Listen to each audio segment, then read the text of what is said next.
Protesto na Serra. Prefeitos da região reclamam da política tributária e da desigualdade de distribuição fiscal. Mudança de novo. Márcio Búrico deve voltar ao comando da Prefeitura de Criciúma. Greve dos caminhoneiros. Manifestantes bloqueiam o principal acesso a Chapecó. Não foi acertado nada, por isso que o povo está se mobilizando tanto em Chapecó, Xaxim, Xanxerê, toda a região oeste de Santa Catarina.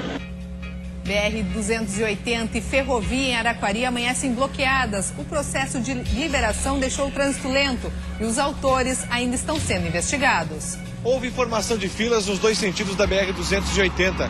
O trabalho de retirada dos entulhos durou cerca de 2 horas e o trânsito na rodovia só foi liberado por volta das 8 da manhã.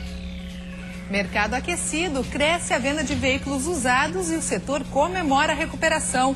Turismo religioso, Joaçaba inaugura um museu em homenagem a Frei Bruno, mais um espaço de fé e devoção para os visitantes. Eu acho que Joaçaba está privilegiada por ter tido uma pessoa tão rica como ele foi. O Notícias da Redação desta quinta-feira já está no ar.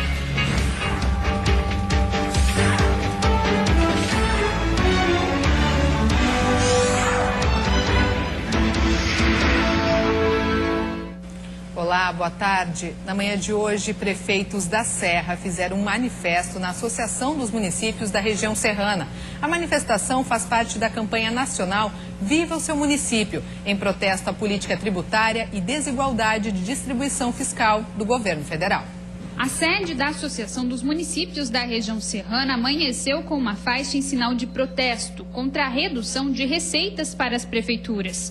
Em coletiva nessa manhã, os prefeitos mostraram números, afirmando que a situação financeira dos municípios está ficando insustentável devido à desigualdade de repasses. Um levantamento da Confederação Nacional dos Municípios mostra que atualmente existe cerca de 350 programas federais sendo executados nos municípios.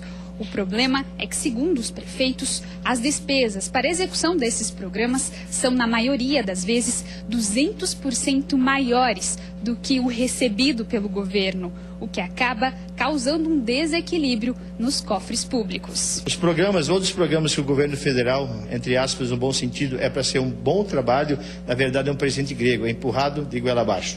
É bom, precisa ser feito. Não tem prefeito nenhum que não queira ter um bom trabalho na parte da saúde, no atendimento ao CRAS, ao CREAS, ao SAMU, mas enfim, ele repassa o valor X e o município tem que complementar e além disso não entra no orçamento, mas sim entra no índice da folha dos municípios. Segundo o prefeito de Otacílio Costa, os percentuais de investimentos na saúde e educação, que sempre extrapolam os limites mínimos, e os impactos das desonerações de impostos promovidos pelo governo estão resultando em milhões de prejuízos aos municípios e tornando insustentável manter em dia as contas públicas. Dentro dos índices constitucionais que o município tem que investir, a exemplo, no mínimo com saúde, 15%, e 25%.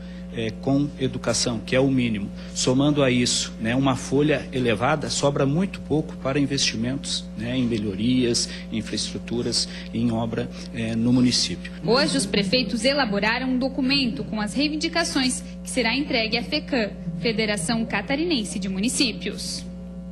E em Criciúma, o comando da prefeitura deve mudar novamente. O Supremo Tribunal Federal determinou a volta de Márcio Búrico ao comando do prefeito. No dia 9 de janeiro, uma liminar do presidente do Supremo Tribunal Federal deu parecer favorável a Clésio Salvaro, que foi diplomado e assumiu a prefeitura de Criciúma ainda em janeiro. Depois de dar início a uma reforma política no governo municipal e inclusive exonerar secretários, Clésio terá que deixar a prefeitura. Isso porque o ministro Luiz Fux, relator do processo, revogou a liminar e determinou o retorno de Márcio Búrico. Clésio foi eleito em 2012, mas foi impedido de assumir devido à lei da ficha limpa. Uma nova eleição foi realizada em 2013, onde Márcio Búrico foi eleito, e a partir daí começou a batalha judicial. Agora, Márcio Búrico deve ser novamente empossado como prefeito de Criciúma. E você vai ver a seguir: greve dos caminhoneiros. Manifestantes bloqueiam o principal acesso a Chapecó. Não foi acertado nada, por isso que o povo está se mobilizando tanto em Chapecó, Xaxim, Xanxerê, toda a região oeste de Santa Catarina.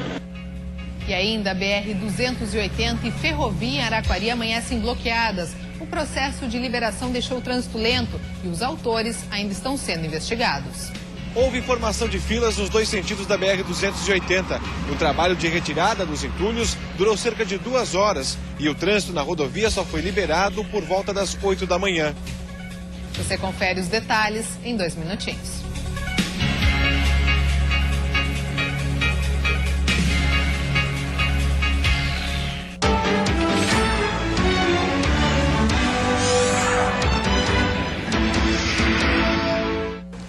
Estamos de volta com notícias da redação, agora 1h13 e vamos ver como está o trânsito aqui na capital neste momento.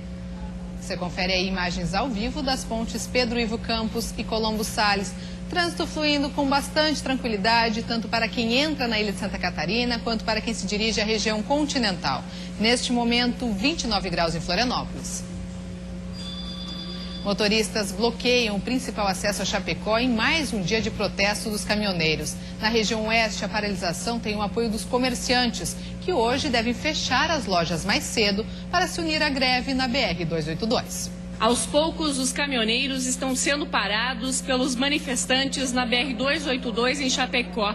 Os veículos ficam em cima da pista e os motoristas estão queimando pneus para protestar contra o aumento do diesel, pedágios, condições das rodovias e o preço do frete.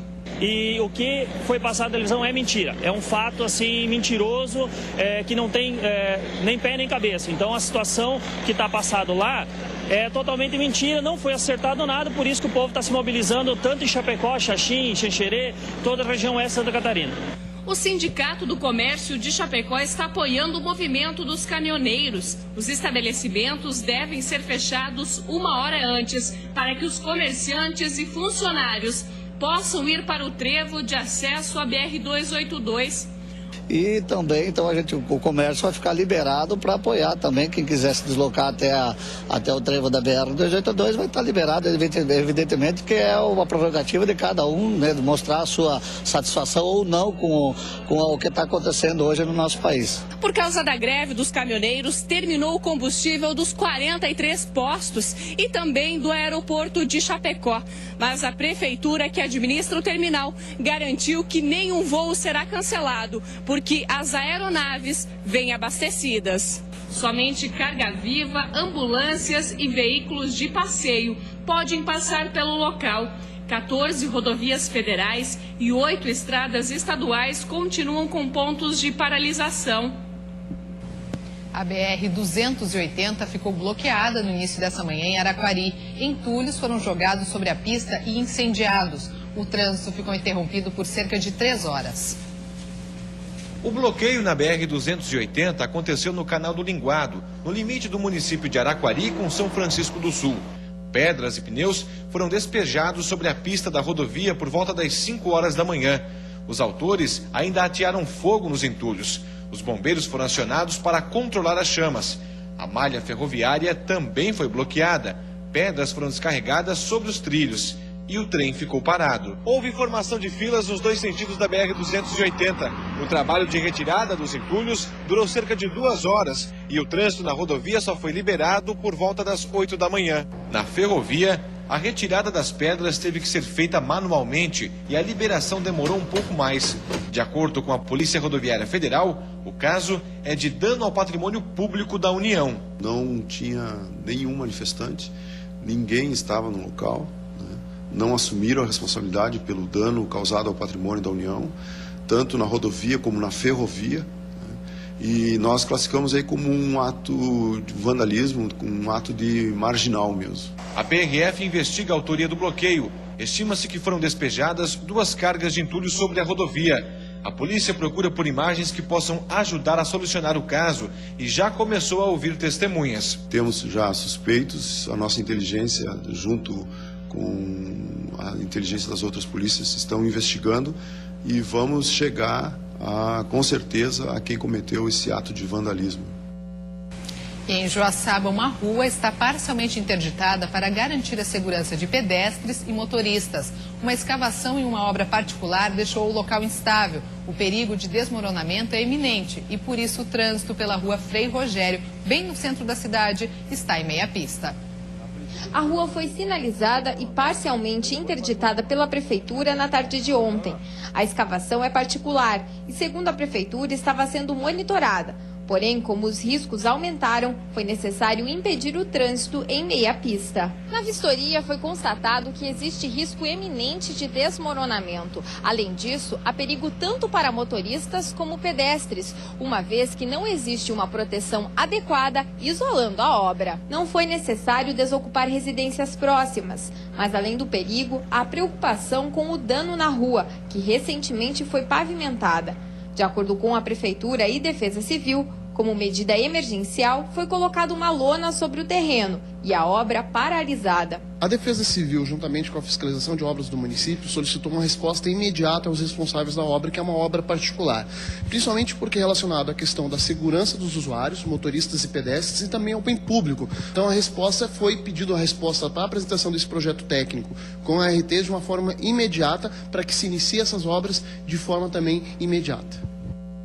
O mercado de veículos seminovos está aquecido no estado. Os números também são positivos no Brasil. O aumento do preço dos carros zero e a volta do IPI explicam o bom resultado. Os poucos carros no pátio de seminovos desta concessionária mostram o reflexo da alta nas vendas. No ano passado, a empresa registrou crescimento de 9,5%. O resultado supera a média nacional, que em 2014 teve alta de 7% em relação a 2013.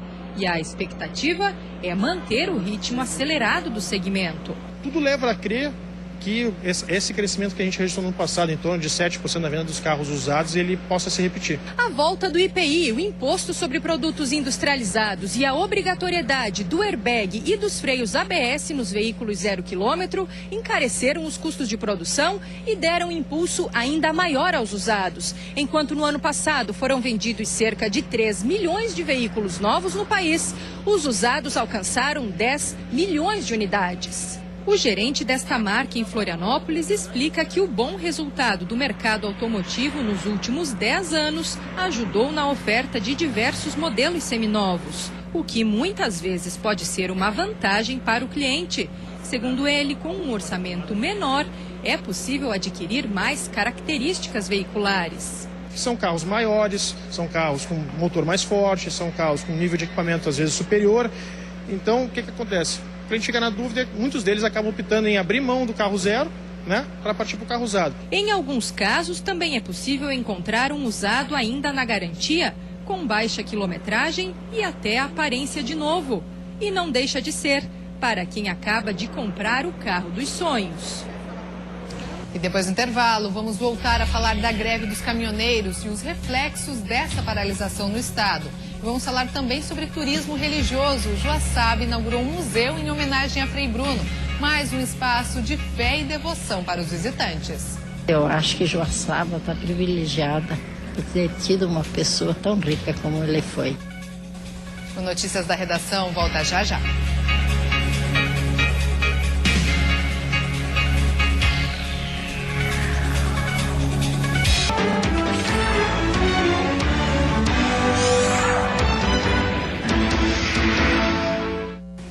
E voltamos a falar dos prejuízos causados pelo protesto dos caminhoneiros em Santa Catarina. O reflexo das manifestações já chega à mesa do consumidor. Em alguns supermercados na Serra, o estoque de leite já está acabando e os consumidores estão tendo um limite para comprar o produto. Ontem, o Sindicato das Indústrias de Laticínios e Derivados do Leite de Santa Catarina informou que suspendeu a coleta no campo. Estima-se que 90% do leite não esteja sendo recolhido no estado devido às manifestações nas rodovias, principalmente na região oeste, maior produtora leiteira de Santa Catarina. O Sindicato das Indústrias de Laticínios e Derivados de Leite já contabiliza um prejuízo de 11 a 15 milhões de reais por dia no setor. A preocupação agora é que, se a greve continuar, o leite vai começar a faltar em todas as regiões do estado. Aqui na Serra, por exemplo, os reflexos já vêm sendo sentidos. no supermercado. Neste aqui, a venda do leite triplicou e por isso foi preciso estipular um limite para que o consumidor leve o produto para casa. Hoje a gente está trabalhando com limite, né? Até para atender o nosso cliente final, que é o intuito da empresa, não deixar nosso cliente sem um produto.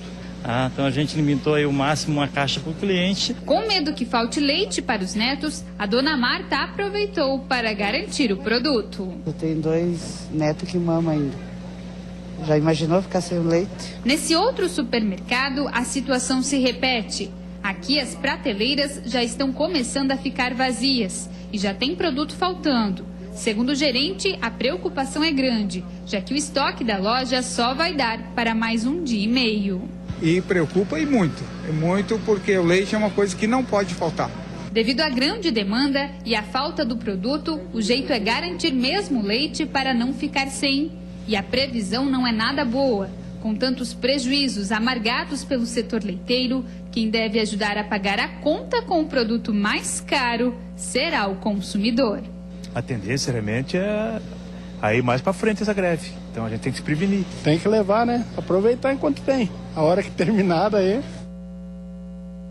E os motoristas de Chapecó estão sem combustível. O produto chegou ao fim ainda ontem à tarde em todos os postos da cidade. Fitas impedindo a entrada dos veículos nos postos, bombas lacradas, frentistas de braços cruzados e motoristas que precisam ir para casa sem abastecer. Esse é o reflexo da greve dos caminhoneiros. Adilson chegou de viagem e não conseguiu mais gasolina. Infelizmente que não tem mais gasolina, né? E a gente precisa abastecer para trabalhar e vamos ter que parar, né? Dos 43 postos de combustíveis de Chapecó, todos estão fechados, trabalhando somente com as lojas de conveniência, porque os caminhões que abastecem os reservatórios estão barrados em pontos de Santa Catarina e do Rio Grande do Sul. No início da tarde desta quarta-feira, antes de terminar o combustível, muitas pessoas aproveitaram para abastecer e tiveram que ter paciência para esperar na fila. Os funcionários dos postos auxiliavam na organização. Uns 20 minutos, não faz muito, até eu ia em outro posto e acabei entrando nesse. Tem que parar, ou dá um jeito nessa presidente, ou paremos tudo, tem que parar, eu sou a favor. De acordo com o presidente dos postos de combustíveis, não tem previsão para normalizar a situação. É um fato que estão bloqueando as estradas, estão reivindicando. E acho que os caminhoneiros têm o seu ponto de razão. Esperamos que os governantes tomem atitudes rápidas para que a população não sofra. Afinal, a função deles é gerir o nosso país, é evitar que essas coisas aconteçam.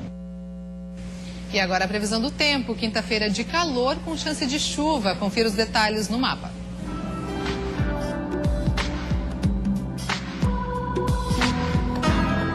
Na Serra e no Vale do Itajaí, a nebulosidade aumenta e há chance de chuva entre a tarde e a noite.